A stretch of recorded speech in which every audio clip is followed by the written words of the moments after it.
全国の風民の皆様、そして世界の風タリアンの皆様、こんにちは。みえちゃんです。先に行く前にね、紅白のね、ご出場決定おめでとうございます。ね、本当に嬉しいですね。今年はね、どの曲になるんでしょうかね。ね、大好きな祭りだったらいいな。でもね、風さんの曲なら何でもいいですね。うん、いい曲ばっかりだからね、もう選ぶの大変でしょうね。ねえ、皆さん楽しみに待ちましょうね。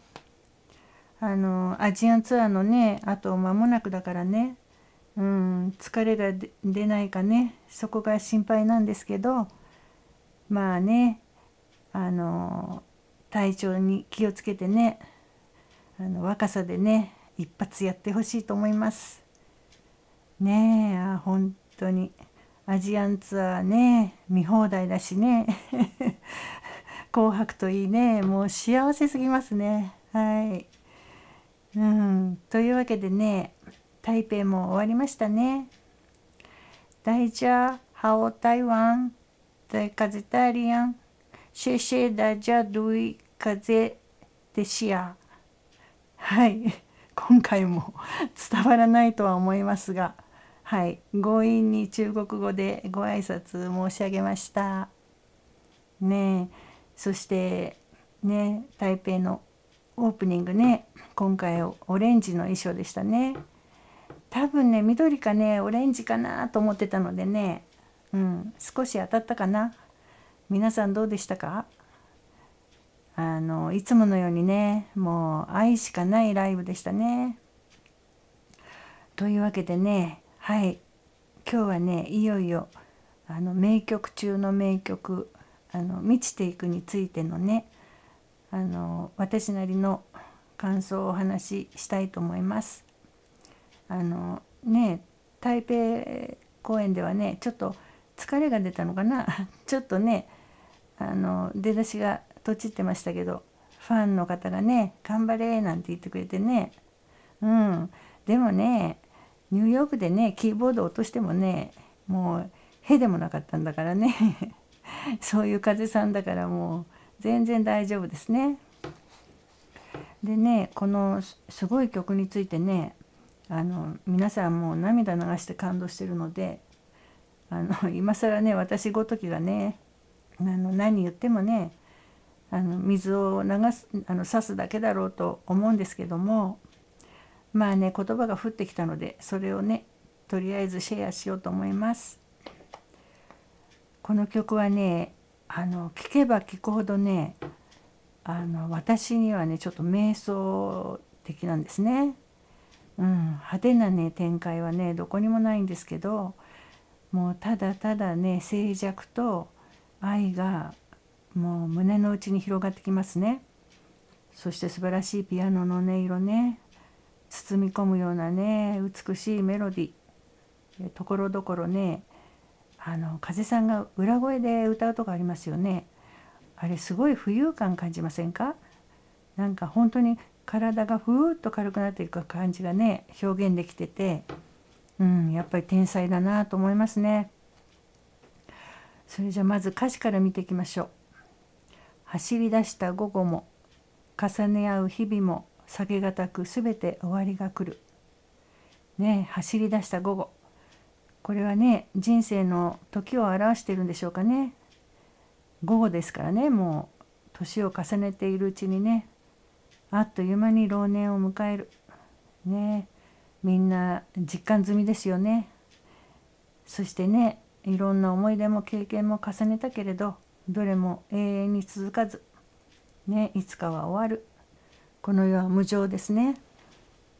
あの日のきらめきも淡いときめきもあれもこれもどこか置いてくる。楽しいこともあった、恋したこともあった。このね、ミュージックビデオで言えば、少年の頃ね、お母さんとピアノを見に行ったこととかね、就職してね、何かいいことがあったのかね、ルンルンで街角をね、歩いてるシーンとかありますよね。それで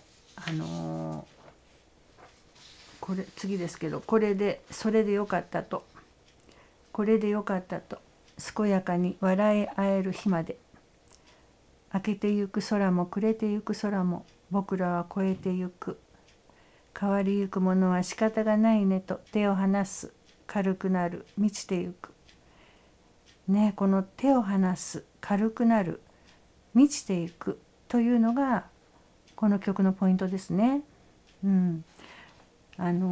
手を離すっていうのはね、つまり執着を取るってことですね。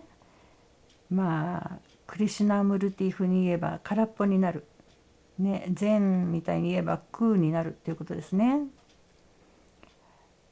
楽しかったね記憶、動画だとね、ピアノを買ってもらった思い出とかね、満足したこととかね、みんなありますよね。そういうこと、仕事でいいことがあったとかね、逆に失敗したこととかね、全てこの動画に表現されてますね。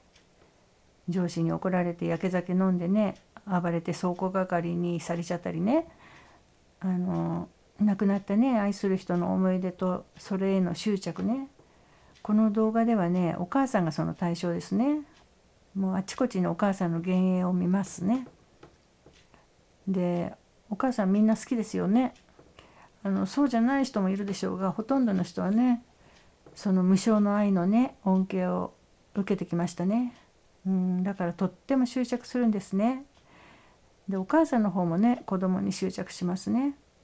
けれどもいつまでもね一緒にいることはできませんから、悲しいけどね、いつかは別れが来ますね。夫婦でも兄弟でもそうです。でね、人間っていうのはね、自分を楽にしてくれるものとかね、楽しみを与えてくれるものに執着して、そういうものがねずっと続くことを願うんですね。だから意外にもね、楽しい思い出さえもね執着になるんですね。そしてそれをね、与えてくれた人を失うことをね怖がるんですね。それが苦しみとなるんです。だからね、そういうものも含めてね、過去ですね、過去を手放すっていうのは大事なんですね。手にした瞬間になくなる喜び、そんなものばかり追いかけては無駄にしてた。愛という言葉、今なら本当の意味がわかるのかな。愛されるために愛すのは悲劇、カラカラな心にお恵みを、ね、ここに後悔がありますね。誰でもねこんな経験ありますよね。手にした瞬間にね、人間は常にね自分を快楽に逃避させるんですね。だから買い物に走ってブランド品買いまくってね、すぐ飽きちゃったり、この人はね自分に喜び与えてくれそうな人だからと付き合ってね、まず自分が愛するんじゃなく、愛されたいという時はそれは自我なんですね。自分ファーストなんですね。だからすぐカラカラになって苦しむ、で欲しがる心なんですね。ただただ見返りを求めないで愛すれば、問題ないんですけれどもね、なかなかそうはいかないのかしらね。死ぬのがいいわのところでも言いましたけど、自分があるところに本当の愛はないんですね。愛だと思い込んでるものがあるだけなんです。ね、夫婦でもね、若い時はね喧嘩ばっかりしてたけど、ね、例えば一方がね深刻な病気なんかになるとね、ポロッとね我が落ちてね、本当の愛に気づいたりしますね。永久に気づかないこともあるけどねそしてね、なぜ苦しむかというと、執着だけじゃなくてね、そこにはね根深い条件付けっていうのがあるからなんですよ。条件付けっていうのはね、何々でなければならないっていう思いというかね、勘違いですね。例えばね、私は何も趣味がないから何かやらなくちゃならないとかね、私は学歴がないからいい仕事に就くのは無理だから不幸だとか、生きがいを持たなきゃいけないのに私は何もないとかね。でこれはねものすごい根深いんですよ。もう社会に充満してるんですね。でこの条件付けっていうのは要するにあるがままの否定なんですね。自分が嫌いだっていう人ね、それも自己愛だってこの間言ったんですけど、こういう人はね常にね自分を条件づけているんですね。つまり理想の自分とあるがままの自分をね常に比較してんですよ。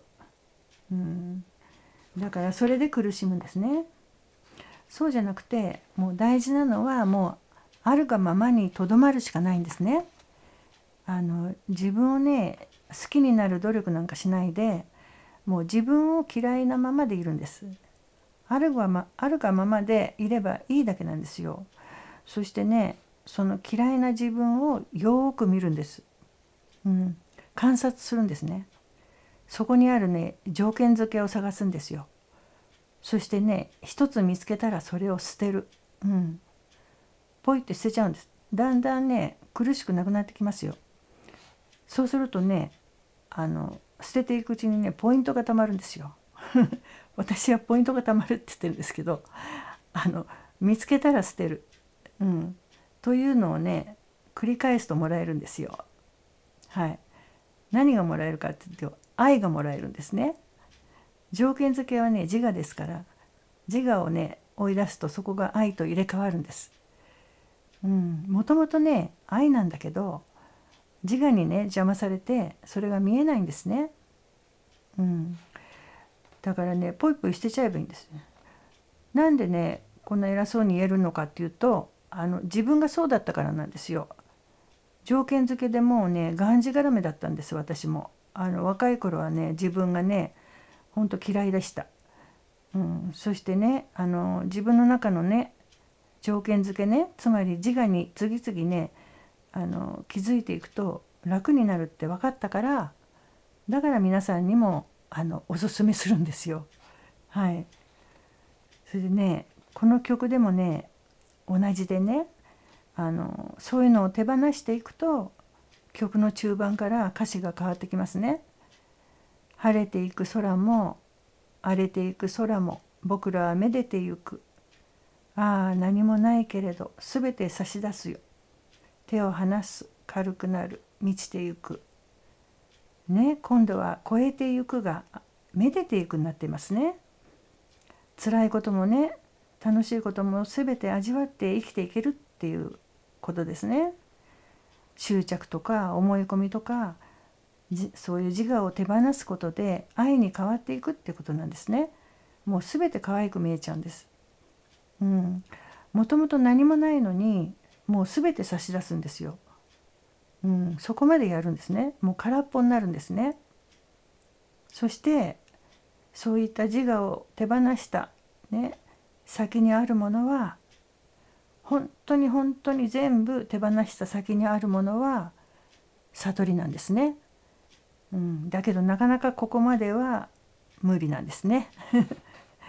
ただだいぶ楽にはなります。明け放つ胸の光、闇を照らし道を示す。やがて生死を超えてつながる。共に手を離す軽くなる満ちてゆく。私この歌詞を見てびっくり仰天したんですよ。なんとねクリシュナムルティが同じこと言ってるんですね。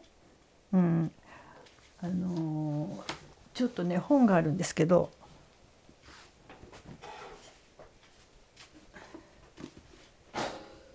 こちらのね時間の終焉っていう本があってね、この中にこれはねデイビッド・ボームさんっていうね物理学界ではもう超有名なこの方なんですけど、その方との対談集なんですけどね、で訳されたのが私が勝手に師匠と呼んでる渡辺満さんっていう方なんですけどね。でこの中にね書かれてることがですよ、言ってるのがね、人間が空になった時、つまり自我を手放して空っぽになった時、洞察が生まれてその光が暗黒を照らして暗黒の中心にある自我を追い散らしてしまうって言ってるんですね。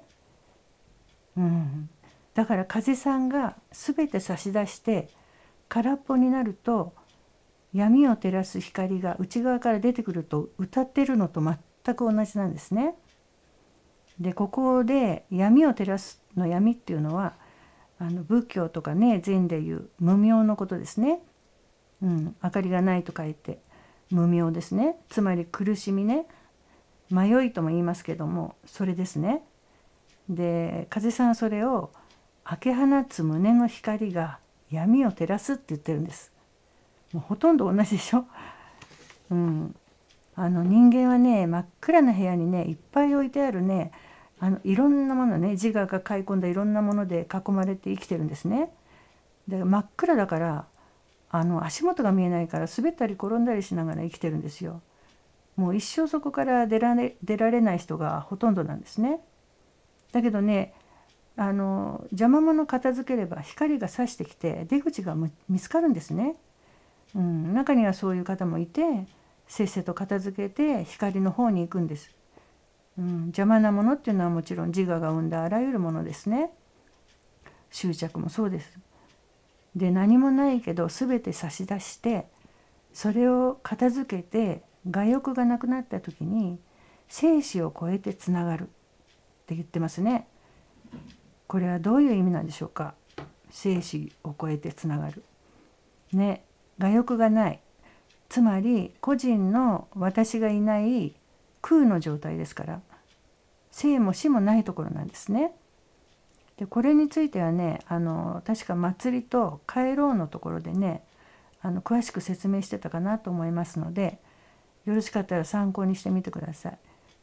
全てがねそこでは一つなんですね。で生まれゆくもの死にゆくもの全部一つなんです。でよく風さんそうやって歌ってますよね。ここで最後の執着が取れる。でこの場合ミュージックビデオだとお母さんへの執着が一番強いわけで、手と手が離れるシーンね、あれですね。あそこで執着がポッと取れます。そして全てを手放した時もう愛しかないんですね。溢れる愛しかなかったんだって気づくんです。それが悟りの境地ですね。なかなかねそこまで全部手放しきれませんけどね、全ては愛で一つだったと。水の中のシーンね、海の水が全て愛なんですよ。ねだからねこの動画の場合はねガステゲームガを捨てるゲームではね、お母さんがねポイント貯まる一等賞ですね。一番難しくってねなかなか捨てられない執着だったわけですよ。それを捨てきって初めてね新たに一つにつながったんですね。そして晴れ晴れした顔でお墓に行きますよね。そしてねおじいさんになっちゃった風さんに若いお母さんが毛布をかけますね。あそこでももう時間がないんですね。だからもう愛ですね。だからね執着とか自我とか人間の本当の幸せね、それから生死の問題、そこから抜け出る方法と悟りの境地まで、もうこんなすごいテーマをねこの一曲だけで表現してしまう風さんはね本当にただのミュージシャンじゃないですね。そしてね日産ライブでもねアジアンツアーでもみんなねスマホの光で一体となりますね。もうみんな愛でね一つにつながりますね。あれこそね風さんが意図してたことで、もうだから大成功ってことですね。この一つがねワンネスが世界中に広がりますように本当に願ってやみません。じゃあ今日はここまでですが、皆さん楽しんでいただけましたでしょうか。また何か浮かびましたら発信していきますので、またどうぞよろしくお願いします。それではこの辺でさようなら。